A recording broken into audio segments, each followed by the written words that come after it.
Vous aimez l'histoire juive ? Retrouvez Liana Gurfinkel dans Un jour notre histoire sur Studio Kalita, c'est tous les matins, pour découvrir ensemble les événements et les personnages qui ont fait notre histoire. Bonjour à tous, de retour sur Studio Kalita ce matin. Dans Un jour notre histoire, j'aimerais vous parler et surtout souhaiter un joyeux anniversaire à notre ministre de la Défense, Avigdor Lieberman, qui est donc né un 5 juillet en 1958, il a 60 ans aujourd'hui, à Kitchinev, dans l'ancienne Union soviétique.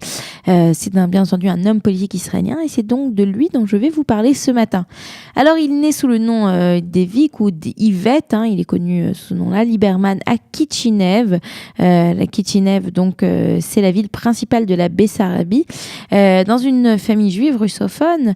Et puis sa mère, ses parents, Esther Markovna, et son père, Lev Yankelevitch Lieberman. Son père,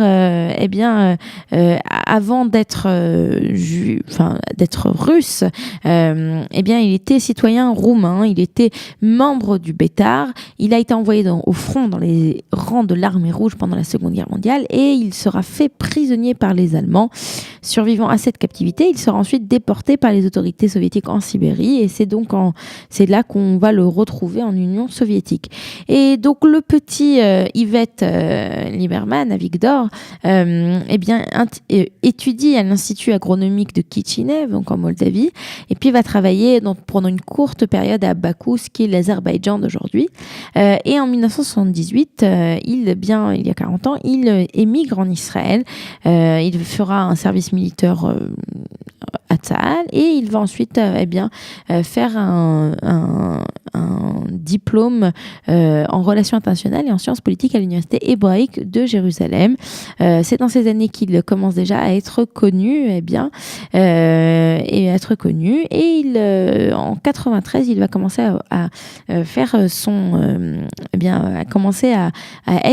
faire son entrée en politique au Likoud. Il sera le directeur du cabinet du premier ministre Binyamin Netanyahou de 87 à 97 et en 97 il va rompre avec lui puisqu'il juge la politique de Netanyahou trop conciliante vis-à-vis des Palestiniens. Alors Avigdor Lieberman est connu il est considéré souvent comme un personnage d'extrême droite, en tout cas c'est comme ça qu'on aime l'appeler en dehors d'Israël. Pourtant il a un côté beaucoup plus pragmatique, alors que certains hommes politiques vont dire qu'il est impossible de faire un accord de paix avec les Palestiniens, ou que d'autres hommes politiques, eux, vont dire l'inverse, vont dire qu'il faut absolument faire un accord de paix avec les Palestiniens. Lui, il a un côté beaucoup plus pragmatique. Il est pour le divorce total des Israéliens des Palestiniens. Il prône la séparation totale. Il prône aussi des échanges de population. Il veut qu'on ait un État juif qui soit 100% juif et que les populations arabes qui y vivent, elles soient échangées avec des populations juives qui habitent dans des régions à forte majorité arabe. Donc sa proposition, elle est très ferme, mais n'est pas aussi aussi fasciste que l'on peut l'appeler. Voilà. Dès les années 90, il va se faire le porte-parole des Juifs russophones arrivés en Israël. C'est ainsi que, en 99, il va créer le parti russophone Israël Beiteinu. Il va être donc député à la Knesset à partir de ce moment-là.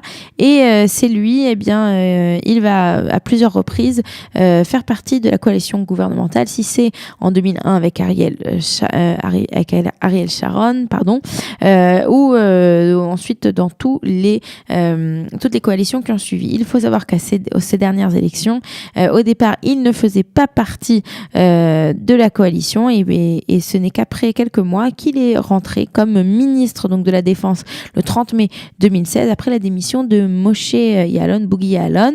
Et donc il faut dire que c'est la première fois qu'un russophone occupe une fonction aussi élevée au sein d'un gouvernement israélien.